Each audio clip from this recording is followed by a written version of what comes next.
Hello.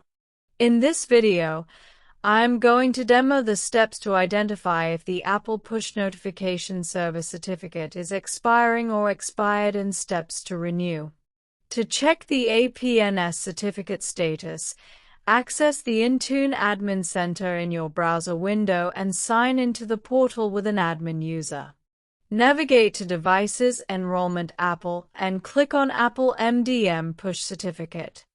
Once the configuration window opens, you can view the APNS certificate details including status, days until expiration, Apple ID used to create the current certificate.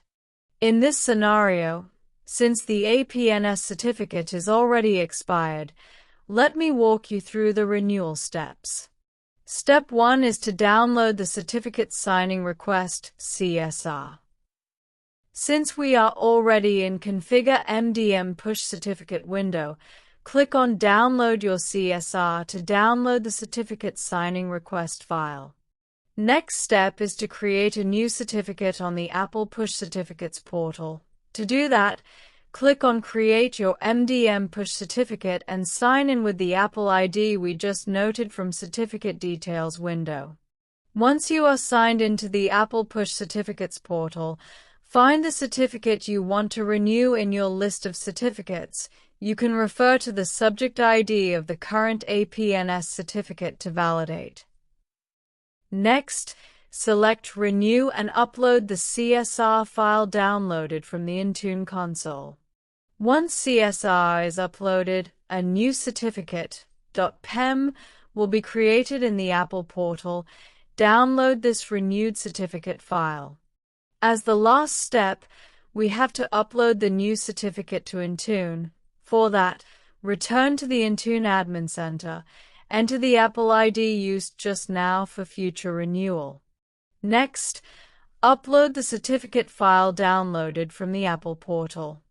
Once the file is successfully uploaded, the certificate status should set to active. Let's go over some key points to note.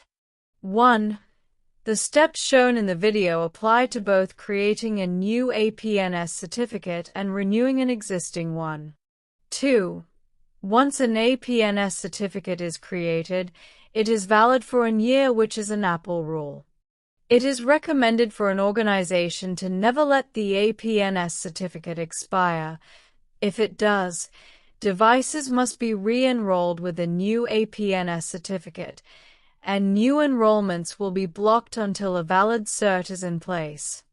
3. There is a notification sent to Apple ID configured around 60 days before the certificate expires. 4. Always renew using the same Apple ID used to create the certificate. Before renewal, verify the certificate using the subject ID or the serial number in both portals to ensure you're updating the right one. Thank you for watching this video.